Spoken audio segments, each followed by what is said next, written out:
আসেন যে পারলে মারেন তো, জীবনও পারবেন না মারতে। আপনি যে ওই যে ওনারে দিলেন, আপনার ই আছে, লাইসেন্স আছে? তাহলে আপনি শিখতেছেন। আপনি যে বলেন ওনার লানার আছে, লানার দিয়ে কি হয়? লানার তো আমিও চাইলে পারবো করতে, 5টা ঠিক না ভাই? লানার তো আপনার এনআইডি কার্ড দিয়ে বানায়। লানার হচ্ছে শিক্ষানিবেশপত্র। হ্যাঁ, শিক্ষানিবেশপত্র হ্যাঁ, কি দিয়ে বানায় বলেন তো? লানার হচ্ছে লাইসেন্সের জন্য যে আমরা যে বলি যে লাইসেন্সের জন্য আবেদন করে, লাইসেন্সের জন্য আবেদন না, ওটা হচ্ছে লানার শিক্ষানিবেশপত্র। 2 মাস আপনি শিখবেন, পরে আপনি পরীক্ষা দিবেন। এই কাকা যে দোকান যে উনিও তো পারবো লানার বানাইতে। হ্যাঁ, বানায় উনি শিখতে পারবো।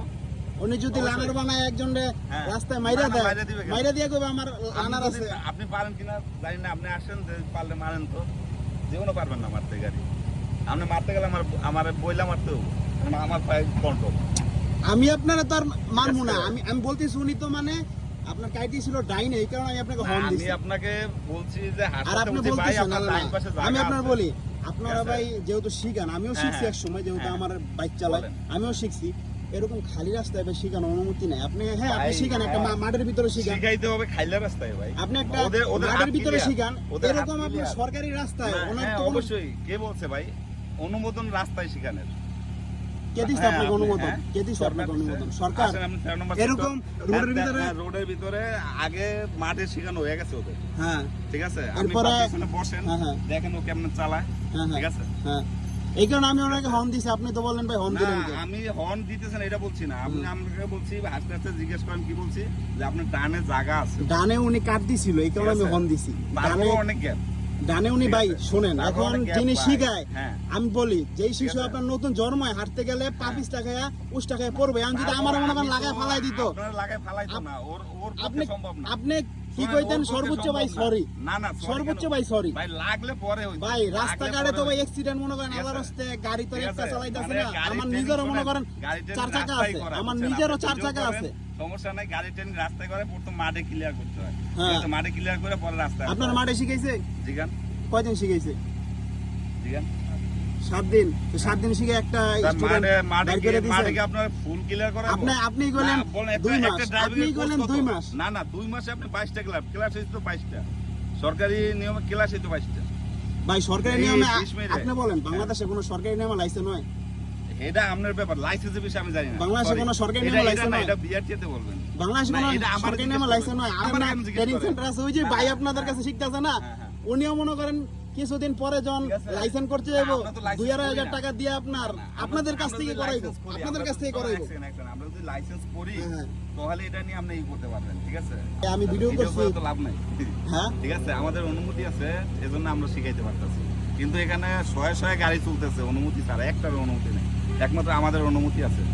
আমি এই কারণে পরশু একটা ধরছি, তো এটা ধর্মের গান গাইছি। ঠিক আছে, আমাদের অনুমতি আছে ইনশাআল্লাহ। ঠিক আছে, আমাদের 13 নম্বর সেক্টরে 5 কাটার উপরে অফিস। ভিডিও করে লাভ নাই, ভিডিও না ভাই, আপনি না আমি আপনার আপনি যেটা বলছেন যে রাস্তাঘাটে নাকি শিখানোর অনুমতি, এরকম হুন্ডা চলতেছে, এরকম গাড়ি চলতেছে, আপনি কি স্টুডেন্ট নিয়ে শিখাইবেন? শয়ে শয়ে হুন্ডা আপনার রাস্তার মধ্যে শিখাইতেছে। 7 দিন শিখে আপনি ওনারে রাস্তায় করে দিবেন, বাইরে করে দিবেন। এটা কি? এটা দান খেত, এটা দান খেত, এটা তো পাকা রানা। ঠিক আছে ভাই, এটা রানা, ভালো কইছেন আপনি। একটা বিষয় আমি ক্লিয়ার করে দিতে চাই, উনি যাওয়ার সময় আমার ইউটিউব চ্যানেলের লিংক এবং ইউটিউব চ্যানেলের নামও নিয়ে গেছে। উনি বলছে আপনি কি কথা বলেন এই ভিডিওর এগেইনস্টে, সেটা আমি শুনবো। এই ভিডিওটা তৈরি করার যেটা প্রধান উদ্দেশ্য ছিল, কে শেখাচ্ছে, উনি আমাকে না বুঝে একটা চাপ দিয়েছে, তারপর আমি একটা হর্ন দেওয়ার পর ওই লোকটা আমাকে একটা গালি দিয়েছে। তারপর আমি ওনাকে জিজ্ঞেস করলাম ভাই হর্ন দেওয়া কি নিষেধ আছে? আর আপনি আমাকে যেভাবে চাপ দিয়েছেন অবশ্যই লুকিং গ্লাস খেয়াল করে বা লুকিং গ্লাস লক্ষ্য করে চাপ দিবেন।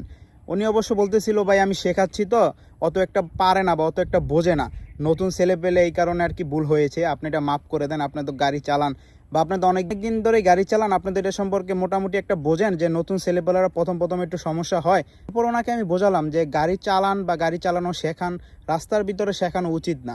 অবশ্যই আপনাদের একটি স্পেশাল ফিল্ড থাকবে, যে ফিল্ডে সচরাচর বাহিরের গাড়ি চলাচল করবে না। আপনার পূর্বাঞ্চলের ভিতরে অনেকগুলো সেক্টর আছে, ওইসব সেক্টরে গাড়ি চালানো শেখাতে পারেন। তারপর উনি আমাকে বলতেছে আমার এই এলাকায় বিভিন্ন নেতাদের সাথে পরিচয় আছে, আতদ আছে, এই প্রশাসনের সাথে পরিচয় আছে। আমি বলছি আমি প্রশাসন, নেতা এগুলো তো আপনার কথা বলেই নেই। আর আপনি যদি এগুলো বলতে চান তাহলে আমার সাথে বলে লাভ নেই, আপনি প্রশাসনের সাথেই কথা বলেন। আমার ভিডিওটা মেইনলি মেসেজ দেওয়া হলো আমাদের দেশের প্রথম অবস্থা থেকেই তো ভুল শিক্ষা নিয়ে যারা ড্রাইভার তারা বেড়ে ওঠে। এটা সবার ক্ষেত্রে, যারা বাইক চালায় সেম, যারা গাড়ি চালায় সেম। তার ফলে তারা রাস্তায় গিয়ে কি করে আইন মানবে? তারা রাস্তায় গিয়ে তো অ্যাক্সিডেন্ট করবে, এটা স্বাভাবিক। জন্ম থেকে যখন ভুল শিক্ষা গ্রহণ করে মানুষ বড় হয় থেকে কোনো ভালো কাজ আশা করা যায় না। আমার ভিডিওর মেনলি উদ্দেশ্য ছিল এটা, যে আপনাদেরকে শেয়ার করা যে রাস্তার ভিতরে গাড়ি চালানো কতটুকু উচিত, বা একটা মেন রোড যেদিক দিয়ে প্রচণ্ড পরিমাণে গাড়ির প্রেশার আছে, ওই রকম একটা স্টুডেন্টকে 3 থেকে 4 দিন বা 1 সপ্তাহ তারা ফিল্ডে গাড়ি চালিয়ে রাস্তার ভিতরে নামিয়ে দেওয়া কতটুকু উচিত। আর উনি বলেছিল লার্নার নাকি ড্রাইভিং লাইসেন্স, লার্নার থাকলে নাকি বাংলাদেশে চলাচল করা যাবে। এটা সম্পর্কে আমি আদৌ কোনো জায়গায় পাইনি। আপনারা যদি অবশ্যই জানেন কমেন্ট করে জানাবেন। আর ভিডিওটা অনেক ছোট্ট হয়েছে, জাস্ট একটা ইনফরমেশন আপনাদের সাথে শেয়ার করেছি। যদি কোনো ভুল ভ্রান্তি হয় অবশ্যই ক্ষমা সুন্দর দৃষ্টিতে দেখবেন।